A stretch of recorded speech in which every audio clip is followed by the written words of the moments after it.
Oh, hello everyone. Welcome to tonight's webinar. We are going to be talking about memory issues, Black women, and dementia, and especially the hormones. How hormones like estrogen and progesterone and thyroid hormones can have an effect on that process. And I really feel this is very, very important for us to really understand this because I don't think it's being talked about as much.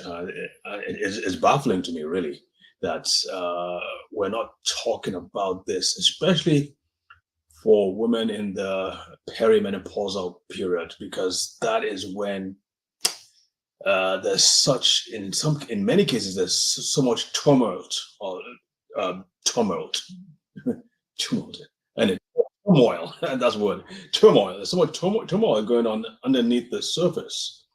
Things are in upheaval. The estrogen levels and progesterone levels are going up and down and up and down. And if it's not carefully navigated like the way it should be, it could spell a lot of trouble going forward. And we'll get into it in a little bit. But anyway, if you're joining us, please let us know where you're coming in from. I'm going to just post a few things up here. We have an ebook called Dementia's Dirty Dozen. And basically, we talk about some of the things the 12 pathways that lead to dementia. Now, I really want to focus specifically on one of them, which is imbalances, specifically hormonal imbalances. What we're now beginning to see, one of the reasons why Black women tend to have higher rates of dementia, or women in general tend to have higher rates, twice as much as men. As a matter of fact, I think I should show this picture here. Share screen. That's what I need to do. So if you're joining us, please let us know who you are and where you're joining us from. This is going to be a short presentation. So, all right, I'm sure you can see my screen now. I'm just going to enlarge it. Okay, so as we've always said, there are three groups of people that have higher rates, like twice as high as the rest of the population: women, military veterans, and Blacks. Twice the rate of as the rest of the population. And of course, if you're a Black woman, military veteran, you have the highest rates. And I've actually met one person like that, and she needs a lot of help. All right, so question: why do women have it worse? Well, first of all, why do Blacks have it worse? We're not going to go into that right now, but I have this graphic here talking about why that is so. But where women are concerned, in general, we know cardiovascular disease, cardiovascular issues, heart health issues tend to have it worse after menopause. They tend to be worse after menopause. We know we've mentioned toxins. That's to the left there. Toxins, especially hair care products and other beauty care products that you put on your skin and your hair and your body. I mean, makeup and so on and so forth. They are not all absolutely safe. In fact, some can be quite toxic. And because your skin absorbs these toxins and they get into the bloodstream, they can eventually get it into the brain and cause problems. Many of these chemicals you put on your hair, put on your skin, and so on and so forth, many of them are known as, or they contain what are known as endocrine disruptors, which can tilt things. We can tilt the endocrine system, the hormonal systems, and cause imbalances. So it's not just during menopause, but actually the imbalances can happen as a result of chemicals that you put on your body. So it's becoming more and more important for you to know what you're putting on your body and be careful and be more, shall we say, deliberate about what you put on your body, so that these things don't accumulate over time. Many of us simply do not know what we're doing or what we're putting on our bodies. So it's very important. So I'm going to be talking about hormonal balances a little bit. I want to start with estrogen. And of course, we'll go into progesterone. As you reach your 40s, what we know is that the estrogen levels and the progesterone levels plummets. If you've listened to my other talks, estrogen is probably the most important, most powerful protector of the brain. It's what keeps the synapses, what keeps the neurons healthy and strong. So once your estrogen levels are dropping, that is a problem on its own. Now, to add insult to injury, what happens is that estrogen levels drop, progesterone levels drop, but the progesterone levels drop even further. And progesterone is especially important for the brain. Maybe not as important as estrogen is, but progesterone is very important as well. So let's talk about estrogen first. Here are some of the things that we are seeing that estrogen does for your brain. Estrogen was shown to improve energy production, reduce oxidative stress, increase brain cell survival during damage, enhance the release of protective chemicals, and get this, improve memory. A recent study in Norway and another in Finland determined that taking estrogen before and during menopause resulted in increased brain volume, especially in the hippocampus. That's where the memory center is, which is he's going to say it anyway, which is the area associated with memory and sense of place, and which is most disrupted by Alzheimer's disease. All right, let's see more. So progesterone, like I said, is always important. Progesterone has been linked with improvement in cognitive function, or the mental process of understanding through thought and exercise and experience, as well as in using intellectual processes such as thinking, reasoning, and remembering. So it's important in your cognition as well. Progesterone has been deemed a neurosteroid because of the crucial role it plays in many functions of the brain. And it mentions neurogenesis, the formation of new brain cells, regeneration, repairing damaged brain cells, or again, new brain cells as well. Cognition, mood, inflammation, and the myelin sheath, is like a protective insulation covering for the nerves. Progesterone is also very important in that. And it goes on and on and on. So again, back to the point.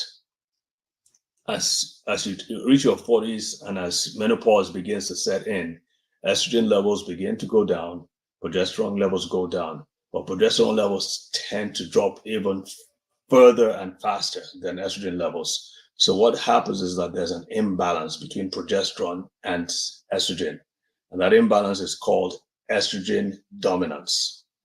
So even though estrogen levels are lower than they were in, let's say, when you're in your 20s and 30s, it is still exerting an influence that is not good because of the imbalance between the estrogen and the progesterone. I know it sounds very, very confusing. Dropping estrogen, it should be bad, but it's even made worse because of the further drop in progesterone. And so that's why doctors try to influence that imbalance. Sometimes they give you the full progesterone level, the fully formed estrogen, fully formed progesterone. Maybe they put them together and combine them. Now, at our foundation, with the Brain and Body Foundation, what we do is that we source for nutrients. We don't use drugs at all. We don't use fully formed hormones. We source for nutrients that particularly help the body make its own estrogen and its own progesterone, and more importantly, make it in the right balance, so that because your body is intelligent, it knows what it needs to do. So the body will now make it in the right balance so that it will offset that imbalance that we see with what I mentioned earlier called estrogen dominance. So it brings the progesterone back, helps you bring the progesterone back and puts that in balance. And I've been doing that. I mean, I've been using this for a while now. And again, I'm puzzled. I'm really shocked why most doctors don't know this, because this is widely available. These are over-the-counter nutrients that's basically just need to know about them and know how to use them. I guess that's where I come in, because I got to show you how to use them over a period of time.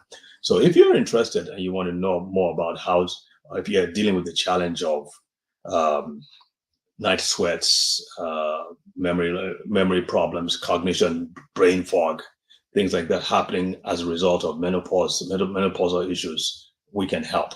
So just send us a DM, David at Jibade. You'll see me on all the social media platforms, and of course, the Brain and Body Foundation. You see me on it's available on all the platforms, especially LinkedIn.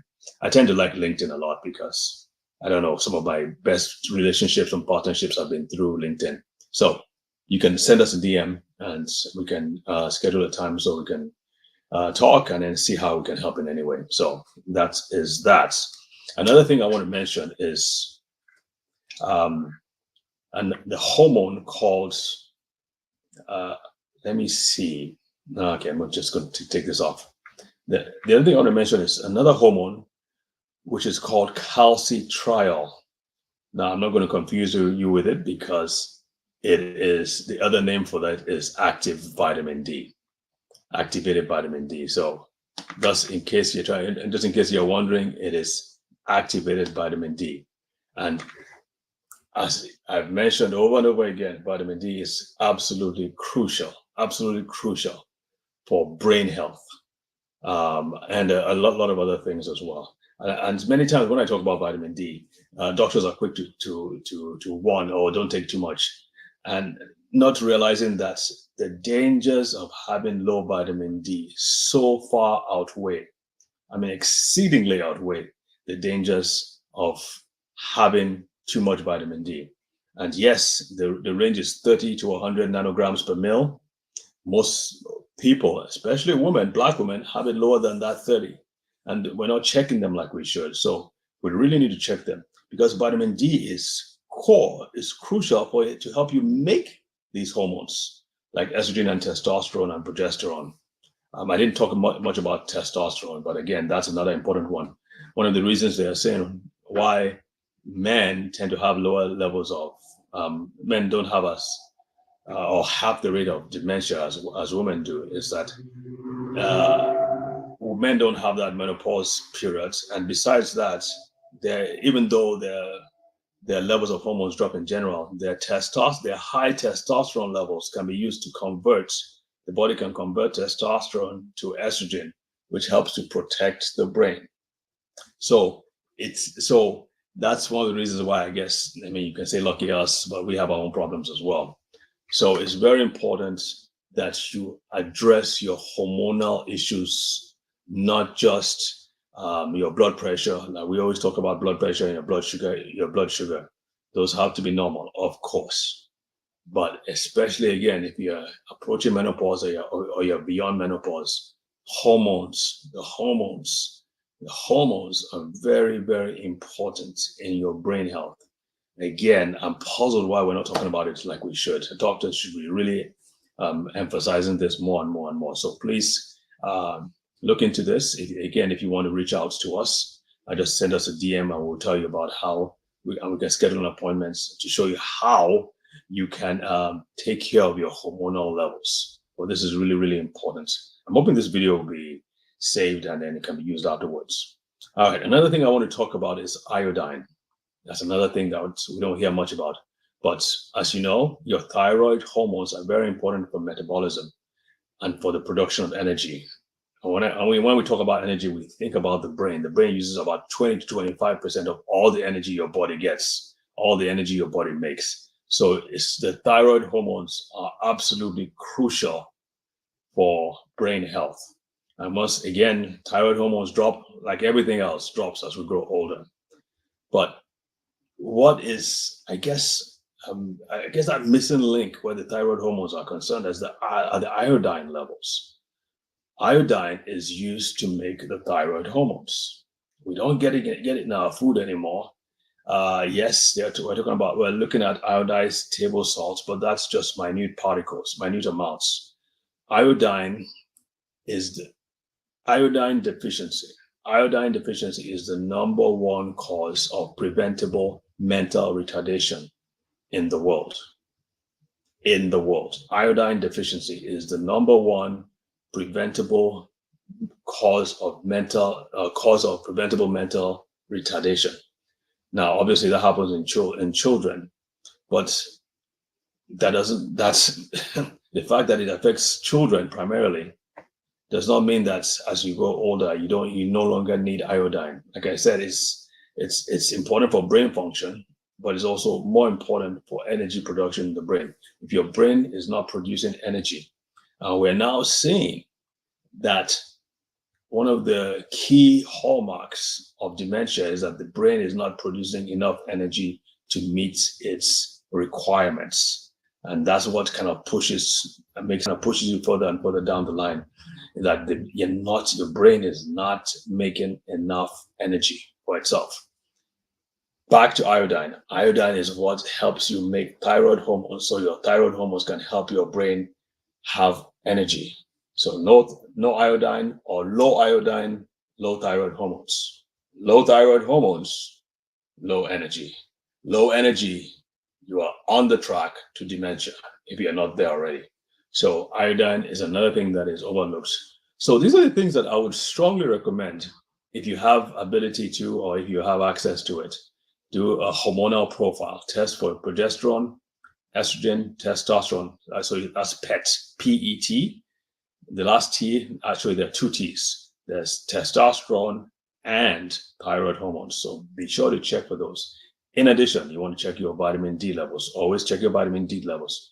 Don't let your doctor say your vitamin D levels are okay without telling you what the exact number is. Because I guarantee you, if it's 29, he might say it's okay, or she might say it's okay. If it's 30, they'll say it's okay. 30 is the absolute minimum. Your brain is not going to thrive on absolute minimums. We're now beginning to see that it should be closer to 70 or 80. Last time I checked, it was 83, and that was in the summer. So I'm pretty sure it's lower than that now. Most people, and especially Black people, we have the lowest levels of vitamin D. So and this is a winter period. We're coming out of winter. Most of us will have really, really, really low vitamin D levels. So it's very important that we check and we supplement so that our vitamin D levels are not low. Vitamin D, again, is very important to help to balance and manage the other hormones. It's like the core hormone that affects every other hormone, especially the steroid hormones, the sex hormones. So it's very important that vitamin D levels are normal, especially for we Black people. I cannot overemphasize it. I cannot emphasize it enough. There's another thing that that we're beginning to see that has been brought to my attention. Fibroids, uterine fibroids, are a big problem among black women. I saw it in Nigeria. I'm seeing it here. Far more than white women. We have, women have lots of uterine fibroids. As a result, they tend to have, or you all tend to have more hysterectomies. And with hysterectomies, whether it's partial or complete, that is the loss of the hormonal influence. The hormones are going to be further out of balance. And so sometimes they give hormone patches like estrogen patches or progesterone patches. It works for some people, it doesn't work for other people. And so it's very important that you take nutrients. I mean, I take nutrients myself that help to build hormones because men need it as well. As we grow older, our hormones are dropping, so we need something to help. We need the raw materials for our bodies to make the right amounts of hormones. So very, very important. And again, if you want to DM us or reach out, let us know. Another thing, I guess in that graphic I showed you too about why women have it worse, or Blacks have it worse, there's the whole thing with the racial issues, psychological stress, institutional racism, all those things that have been built into our history over here that is affecting a lot of people in their psyche. Some people, whether they realize it or not, it is affecting them. So you want to be aware of these things, because what chronic stress does, when I say chronic stress, is things that it's like, it may not be something that you even notice. It may just be that thing lingering beneath the surface. And what happens is that the cortisol, that's another hormone, cortisol levels are constantly higher in many of our Black patients. And when cortisol levels are high, it means that what cortisol does is that it damages high levels of cortisol. Good levels of cortisol is good because it's like a pick-me-up hormone. It gets you up and moving and thriving and pushing and being out there in the marketplace. But if it's high and maybe you're depressed or you're stressed, it causes damage to the hippocampus over a period of time. The hippocampus, like we mentioned before, is what is responsible for memory, for cognition, for knowing where you are, for finding your way around. So and that's the part that is affected mostly in Alzheimer's disease. So it's really important, really, really, really important that we keep our cortisol levels low. And the way you do that, again, is by, well, they administer or they recommend all sorts of things like stress therapy, mindfulness, meditation, and so on. Doesn't always work for everybody, but I tell you what works: using the right hormonal nutrients that help your body balance your hormones and keep things in check. So I think I've kind of really pushed that like I should. If you have any questions about that, let me see if I have any other questions, any other things here. So your hormones, you really want to make sure your hormonal levels are not in the toilet. Very, very important. So I see a few people that joined. Okay, I don't see any comments here. So if you have any questions, just let me know. Okay. Thank you, Francine. All right, so I'm just going to hang it up here. Thank you for joining us tonight. Of course, you can type in your comments even after the show, whether you're on LinkedIn or Facebook. All right, till then, we'll see you next week. God bless. Take care. Bye.